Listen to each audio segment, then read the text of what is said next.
When a patient suffers mental anguish from social conditions, is it up to the psychiatrist to heal the patient within the walls of the clinic, or to go outside the clinic walls to fight against the social ill that causes the patient's illness?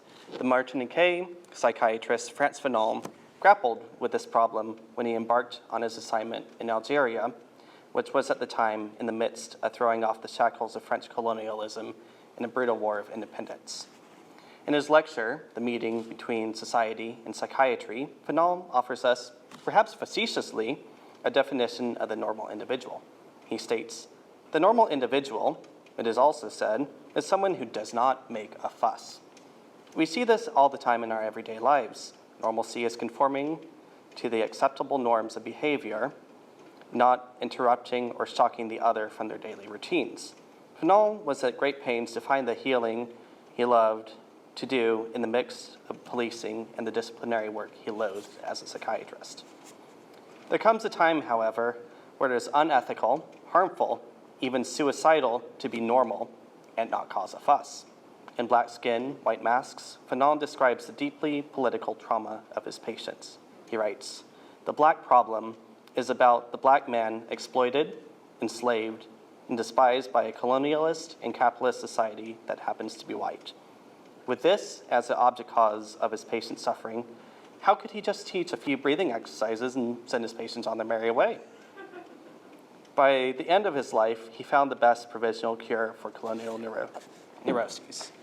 In The Wretched of the Earth, he offers decolonization as the first step of a cure to the trauma of the colonized. He writes, "Decolonization infuses a new rhythm specific to a new generation of man. The thing colonized becomes a man through the very process of liberation." Is decolonization the cure for the traumas of racism and colonialism? Well, not necessarily. As we know from Freud, that trauma surfaces and remains belatedly, but perhaps after decolonization, we can finally return to the clinic. Thank you.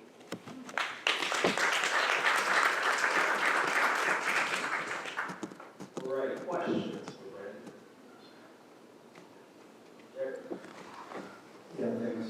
It seems very, very interesting. I just was wondering, was there any historical specificity that you got into with your research about French colonialism in Algeria, or that specific historical process of decolonization?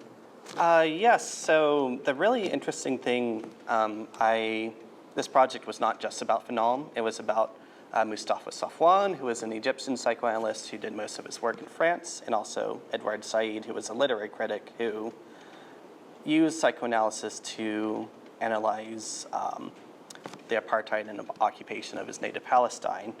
Within the French colonial context, one thing I was really pleased to discover is the links between kind of the radical or anti-psychiatry movement in Fanon, which basically within the context of France, asylums were almost, and this is a lot of the Western world, asylums were like places where you can park inconvenient, quote unquote, mad individuals and more or less leave them to die.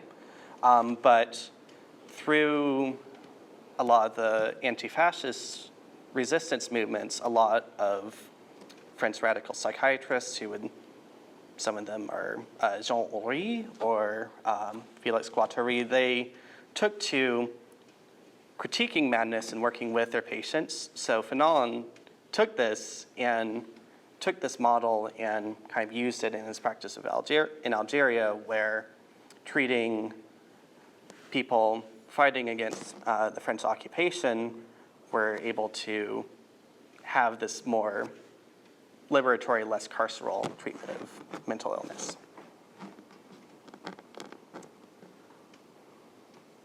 Hi, thank you very much. I was curious if you had any comments on the linguistic impact of something like this. And I'll expand on what I mean by that is that frequently when places are colonized, they end up speaking what's called a pidgin language, which is this forced assimilated language that is actually less rich in dialogue than either of the two languages that are the parent languages.